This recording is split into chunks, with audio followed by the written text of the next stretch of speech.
Welcome to Kalaimani kitchen Vellur.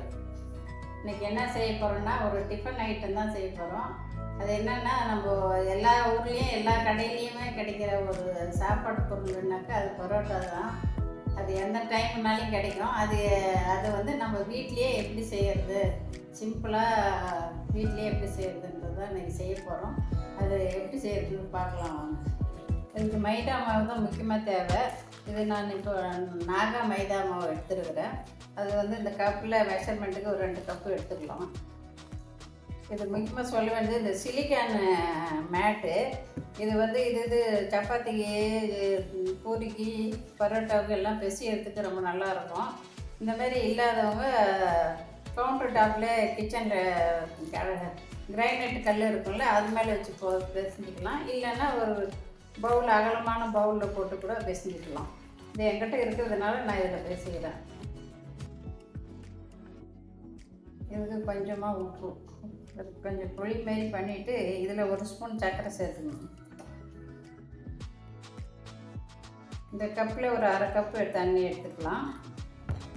இது வந்து உள்ளே கொஞ்சமாக தண்ணி ஊற்றி இந்த சர்க்கரை கரைகிற வரை கரைச்சிக்கணும்.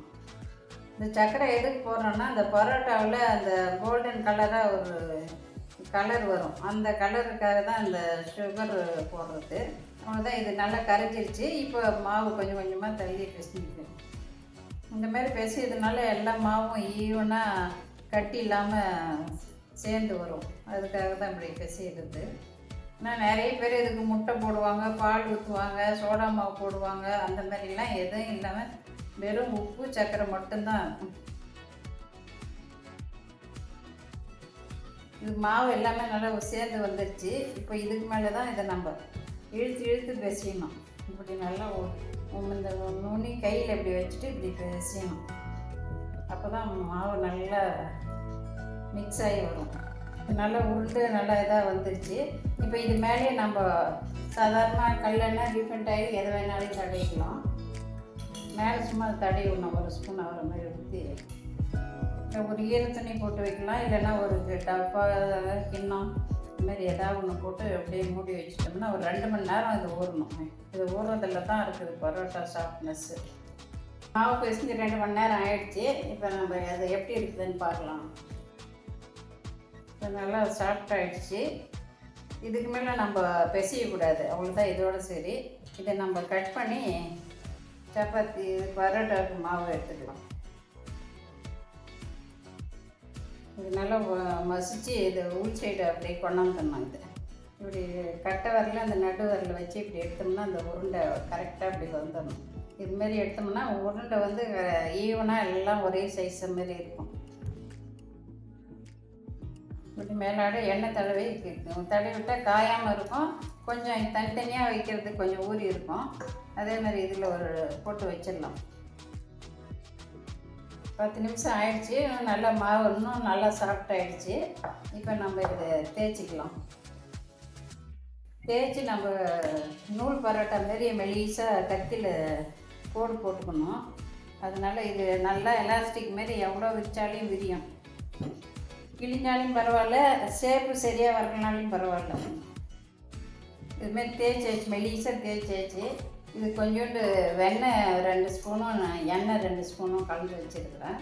இது வந்து இது மேலே தடவி விட்டுடலாம். இப்போ சின்னதாக கிட்ட ஒரு கோடு போட்டுக்கலாம் கட் பண்ணி. இந்த எண்ணெய் நெய் தடவுனாக்க இந்த கீர் போடுறோம்ல, கோடு போடுறோம்ல, அது ஒட்டாமல் எல்லாம் ஒன்றுக்கா சேராமல் அப்படியே இருக்கும். கொஞ்சம் சாஃப்ட்னஸும் இருக்கும்.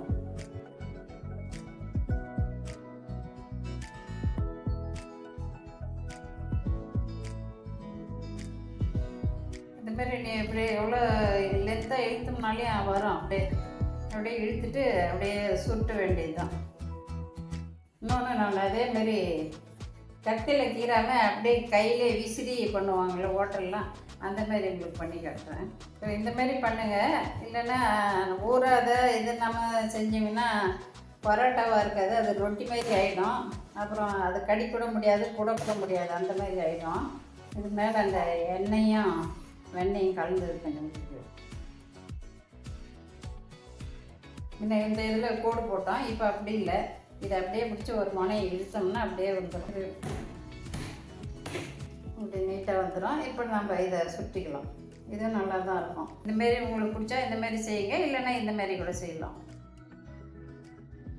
இப்போ அடுப்பு பற்ற வச்சு தோசை தவா போட்டுக்கலாம். கொஞ்சமாக எண்ணெய் தடவிக்கலாம். சூடு ஏறினங்கிட்டோம்.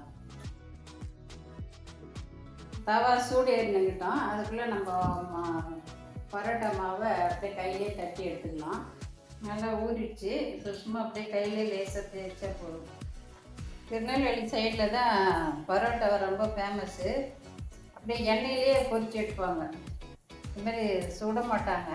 பரோட்டா கடை அங்கே பரோட்டானா அங்கே பார்டர் கடை பரோட்டான்றது ஃபேமஸான ஒரு இது. ஒரு பக்கம் வெந்துச்சுன்னா அப்படியே ஸ்லோ ஃபயரில் திருப்பி போட்டுருவோம். பாருங்க, உடனே அந்த கலர், அந்த எல்லோ கலர், ரெட்டு எல்லோ கலந்த மாதிரி வந்துடுச்சு. சிவந்து வந்தோடனே எடுத்துடலாம். 2 பரோட்டா மட்டும் போட்டு எடுத்துருந்து. இது நம்ம சும்மா வச்சோம்னா அந்த லேயர் வராது. அதனால லேசாக ஹோட்டல் கடைகளில் 4-5 வச்சு செய்வாங்க. இப்போ நம்ம 2 மட்டும் சுட்டுக்கிறதுனால 2 மட்டும் இப்படி தட்டிக்கலாம். எப்படி எப்படி வருது பாருங்கள் பரோட்டா. நூல் பரோட்டா மாதிரி. அவ்வளோதான், பரோட்டா சிம்பிளான வேலை. நூல் பரோட்டா ரெடி ஆகிடுச்சு. நல்லா உதிரியாக எப்படி இருக்கும் பாருங்கள். நூல் பரோட்டான கடையில் வைக்கிறாங்களே அந்த மாதிரி. இப்போ அதுக்கு மிஷினு இதுன்னு தேவையில்லை. ரொம்ப சிம்பிளான இது. அப்படியே கத்தியில் கீறி விட்டோம்னா நல்லா நூலாக வந்துடுச்சு.